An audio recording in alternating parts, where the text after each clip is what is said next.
అందుకే అనుకోవచ్చు. Wait sir ఒక్కసారి వెంకటరెడ్డి గారి వెర్షన్ కూడా తీసుకుందాం.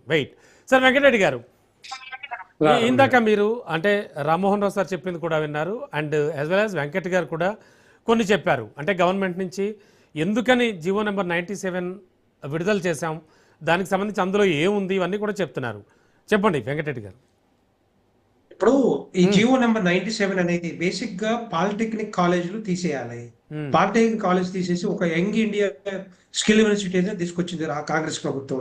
అది కూడా రాజీవ్ గాంధీ పేరు మీద ఆ యూనివర్సిటీని తీసుకొచ్చింది. ఇప్పటిదాకా దాని మీద స్కిల్ యూనివర్సిటీ అనేది ఇంతవరకు ఆ బిల్డింగ్ ఎప్పుడు అవుతుంది, ఎంతమంది జాయిన్ అవుతారు అనేది కూడా క్లారిటీ లేదు.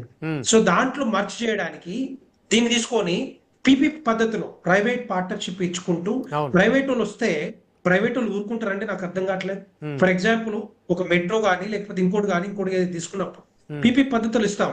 వాళ్ళు వచ్చినప్పుడు ఏం చేస్తారు, వాళ్ళే మేనేజ్ చేస్తా అంటారు, వాళ్ళే ఫీజులు పెంచుకుంటా అంటారు, వాళ్ళే కంట్రోల్ చేస్తా అంటారు, వాళ్ళ ఇష్టం వచ్చినట్టు చేసుకుంటా అంటారు. ఆ భూముల్ని మేము ఇది కట్టుకుంటాం. ఒకవేళ జీవోలో క్లారిటీ ఉంటే మీరు ఓకే చేస్తారా?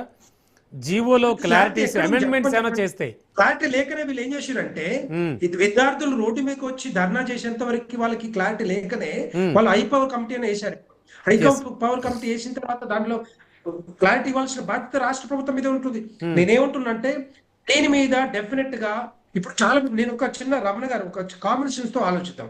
ఒక 10th క్లాస్ బేస్డ్ ఎగ్జామినేషన్ తోటి అది స్టాండర్డ్ తోటి ఒక ఈసెట్ రాసుకొని ఒక పాలిటెక్నిక్ లో 3 ఏళ్ళు జాయిన్ అయిన తర్వాత మీకు కావాల్సింది ఏంటి, ప్రతి విద్యార్థి కూడా ఒక స్కిల్ కావాలి. స్కిల్ లేకనే ఈ రోజు నిరుద్యోగులు కూడా పెరుగుతా ఉంది, పర్సెంటేజ్ కూడా పెరుగుతా ఉంది. దగ్గర 34 లక్షల మంది నిరుద్యోగులు మన రాష్ట్రంలో ఉన్నారు, ఉద్యోగాల కోసం వెయిట్ చేస్తూ ఉన్నారు. ఆ విధంగా కాకుండా ఒక స్కిల్ బేస్డ్ నేర్పిస్తే కాలేజ్ ఉంటే డెఫినెట్ గా మెకానికల్ ఎలక్ట్రికల్ ఏదైనా కానీ అది దాని మీద అప్గ్రేడ్ చేయాలి.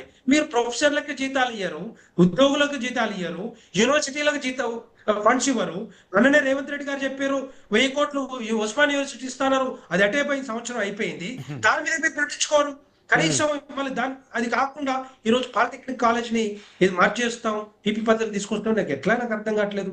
రెండవ పాయింట్, నేనేమంటున్నానంటే బీటెక్ లో ఎంసెట్ రాసి బీటెక్ లో జాయిన్ అవ్వాలంటే దగ్గర ఒక 5 నుంచి 6 లక్షల రూపాయలు ఖర్చు పెట్టుకోవాలి.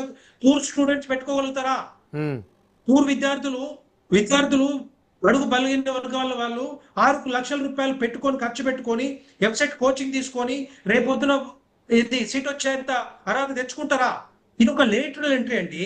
3 సంవత్సరాలు చదువుకున్న తర్వాత ఆ పిల్లలంతా కూడా ఎస్సీలు కానీ ఎస్టీలు కానీ బీసీలు కానీ ఓసీలు ఏదైతే పూర్వ విద్యార్థులు ఉన్నారో వాళ్ళు ఈ ఎంట్రీ ద్వారా బీటెక్ లో చేరొచ్చు అన్న ఆలోచన ఉంటుంది కదా, అది ఈజీగా వచ్చే అవకాశాలు ఉంటాయి కదా. దాన్ని మీరు ఎందుకు నొక్కుతా ఉన్నారు? ఫస్ట్ ఇయర్ లో కాదు, బీటెక్ ఫస్ట్ ఇయర్ కాదు, సెకండ్ ఇయర్ లో డైరెక్ట్ గా జాయిన్ అవ్వచ్చు. వాళ్ళకి ఫీజులు తగ్గే మొత్తానికి అయితే ఒక క్లారిటీ అంటూ లేదు జీవోలో అనేది ప్రధానమైన ఆరోపణ. Wait sir Venkat sir Venkat garu ఇష్టం వచ్చినట్టు తీసుకొచ్చి దీన్ని అమలు చేస్తామంటే ఎట్లా నాకు అర్థం కాదు. చెప్తాను క్లారిటీగా. ఒక్క నిమిషం ఉండదు. నేనేమంటున్నా ఒక్క నిమిషం. నేనేమంటున్నా ఇప్పటికీ రాష్ట్ర ప్రభుత్వాన్ని కాంగ్రెస్ ప్రభుత్వం డిమాండ్ చేసేది ఒకటే, మీరు ఏదైతే 20% ఏది విద్య మీద ఖర్చు పెట్టాల్సిందో దాని మీద 8% ఖర్చు పెడతా ఉన్నారు. అన్ని యూనివర్సిటీస్ కూడా అప్డేట్ చేయాలి విద్యార్థులందరూ కూడా. ఎందుకంటే రాబోయే కాలంలో లక్షల మంది విద్యార్థులు వచ్చే అవకాశాలు ఉంటారు. వాళ్ళంతా కంప్లీట్ చేసుకొని మరి ఉద్యోగాల కోసం మనం చూపించాల్సిన అవసరం ఉంటుంది ఏదో ఒక రకంగా. ఎందుకంటే తమిళనాడు యూనివర్సిటీ కానీ, తమిళనాడు కానీ, కేరళలో కానీ స్కిల్ యూనివర్సిటీస్ చాలా ఎక్కువ ఉన్నాయి, స్కిల్ కాలేజెస్ ఎక్కువ ఉన్నాయి, స్కూల్స్ ఎక్కువ ఉన్నాయి.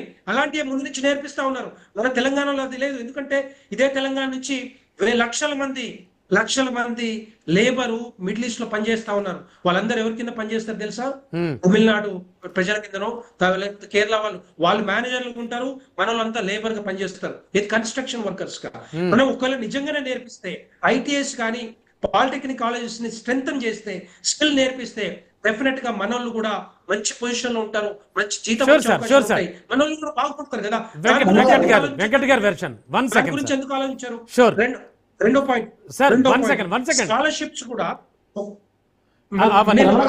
ఒక్క సెకండ్ సార్ వెంకట్ గారు చెప్పండి సార్. Venkatareddy sir wait.